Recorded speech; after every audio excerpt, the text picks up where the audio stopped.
नमस्कार, मैं हूं प्रभाकर मणि तिवारी। आप देख रहे हैं मेरा खास कार्यक्रम पॉलिटिक्स विद प्रभाकर। क्या पश्चिम बंगाल की मुख्यमंत्री ममता बनर्जी 2024 में खुद को प्रधानमंत्री मानकर आगे बढ़ रही हैं? जी हां, इस हफ्ते अपने एक प्रेस कॉन्फ्रेंस में तिरंगा झंडा लगाकर ममता की जब तस्वीरें सामने आई और उनके वीडियो सामने आए प्रेस कॉन्फ्रेंस करते हुए, उसके बाद से ही राजनीतिक हलकों में यह सवाल पूछा जा रहा है। यह पहला मौका था जब ममता ने अपनी किसी प्रेस कॉन्फ्रेंस में अपनी कुर्सी के दोनों तरफ राष्ट्रीय झंडे लगाए थे और इसमें नोबेल पुरस्कार विजेता अर्थशास्त्री अभिजीत बनर्जी भी मौजूद थे। उसके बाद ही कयासों अटकलों का दौर तेज हो रहा है। हालांकि तृणमूल कांग्रेस ने खुद अपने मुंह से कुछ नहीं कहा है। आज चर्चा करूंगा इसी बात की कि क्या ये 2024 का रिहर्सल है। वीडियो पसंद आए तो सब्सक्राइब करें, मित्रों परिजनों के साथ शेयर करें और घंटी का निशान भी दबा दें ताकि आपको मेरे कार्यक्रमों की समय रहते सूचना मिल सके। आइए देखते हैं क्या है पूरा माजरा और क्या है इसके मायने।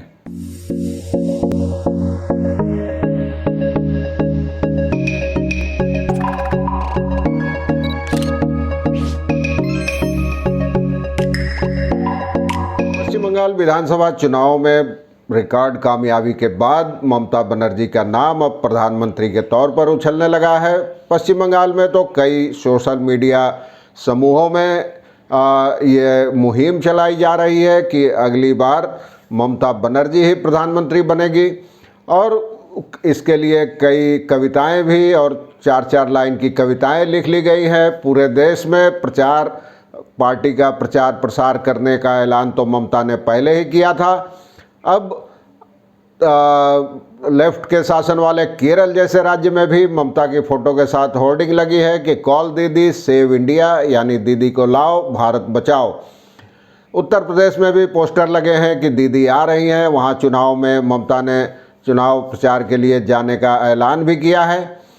और हालांकि इस बीच पिछले महीने उन्होंने प्रधानमंत्री नरेंद्र मोदी के साथ भी मुलाकात की थी। खुद ममता कह चुकी हैं कि वे एक ज़मीनी कार्यकर्ता हैं और नेता नहीं बनना चाहती, कैडर के तौर पर ही काम करना चाहती हैं।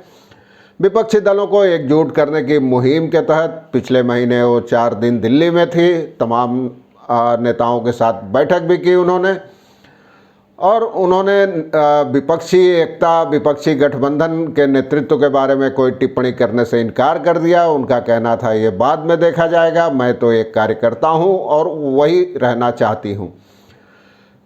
लेकिन उसके बाद अब जब अर्थशास्त्री अभिजीत बनर्जी के साथ बैठक की, पहली बैठक की नोबेल पुरस्कार विजेता, और उसके बाद उनको साथ लेके इस सप्ताह जब उन्होंने प्रेस कॉन्फ्रेंस किया तो मुख्यमंत्री की कुर्सी के दोनों तरफ राष्ट्रीय झंडा तिरंगा देखा गया। यह पहला मौका था। अमूमन प्रधानमंत्री, राष्ट्रपति या राष्ट्रीय नेता जब किसी विदेशी मेहमान, विदेशी राष्ट्राध्यक्ष के साथ मुलाकात करते हैं तो ऐसा देखने को मिलता है तिरंगा वहाँ। लेकिन ममता के टेबल पर भी, मेज पर भी राष्ट्रीय झंडा था और दोनों किनारों पर भी। हालांकि टेबल वाला जो झंडा है वो तो अक्सर देखा गया है, लेकिन उनकी सीट के दोनों तरफ जो झंडे लगे हैं तिरंगे, आप तस्वीर में भी देख पा रहे होंगे। ये पहला मौका था। सरकारी अधिकारियों को भी यहाँ याद नहीं है कि कभी पहले ऐसा हुआ या नहीं। तो अब ममता की जो कक्ष है उसको नए सिरे से सजाया गया है, तिरंगा लगाया गया है। हालांकि तृणमूल कांग्रेस के सूत्रों ने जो इसकी व्याख्या दी है उसका कहना है कि नोबेल पुरस्कार विजेता अभिजीत विनायक बनर्जी और राष्ट्रीय अंतर्राष्ट्रीय स्तर के ख्याति प्राप्त अर्थशास्त्री हैं, उनके साथ बैठक थी इसलिए वो झंडा लगाया गया था। इसमें कोई ज़्यादा कयास नहीं लगाया जाना चाहिए। हालांकि वो भी मानते हैं कि पत्रकार सम्मेलन के दौरान कभी तिरंगा झंडा नहीं लगाया गया था ममता की कुर्सी के दोनों तरफ। राजनीतिक हलकों में ये अब दावा किया जा रहा है कि यह जो बदलाव है ये अचानक नहीं है। विधानसभा चुनाव के बाद अब ममता बनर्जी पूरे देश में बीजेपी विरोधी जो ताकतें हैं, शक्तियां हैं, उसका चेहरा बनती जा रही हैं और अब राष्ट्रीय स्तर पर वो सक्रियता अपनी बढ़ा रही हैं। तो तमाम मोदी विरोधी ताकतों को, राजनीतिक दलों को एक साथ एक मंच पर लाना ही अब उनका मकसद है। तो ये सब चीज़ें चल रही है, लेकिन कयास थमने का नाम नहीं ले पा रहा है। टीएमसी सांसद कल्याण बनर्जी ने हाल में दिल्ली में एक बैठक के बाद कहा था कि ममता बनर्जी को हम प्रधानमंत्री के तौर पर देखना चाहते हैं। फिलहाल विपक्ष का चेहरा है ममता बनर्जी, उनके नेतृत्व में ही बीजेपी को सत्ता से हटाना संभव है। और बाकायदा एक प्रस्ताव भी पारित किया था दिल्ली में। पार्टी के सांसदों की जो बैठक हुई थी उसमें ममता को प्रधानमंत्री बनने को लेकर एक प्रस्ताव पारित किया गया था।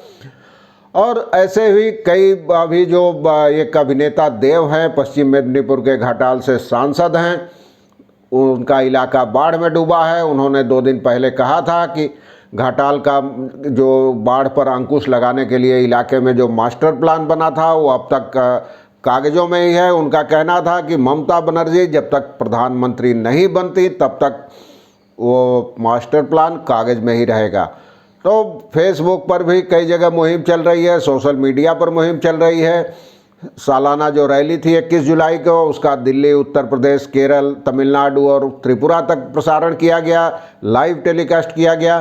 तो अब इसमें यही कयास लग रहे हैं कि क्या अब अपने कक्ष को नए सिरे से सजाकर राज्य सचिवालय में ममता एक नया संदेश देना चाहती हैं, या फिर वो 2024 का रिहर्सल कर रही हैं, जिसमें जैसा कि दावा किया जा रहा है विपक्षी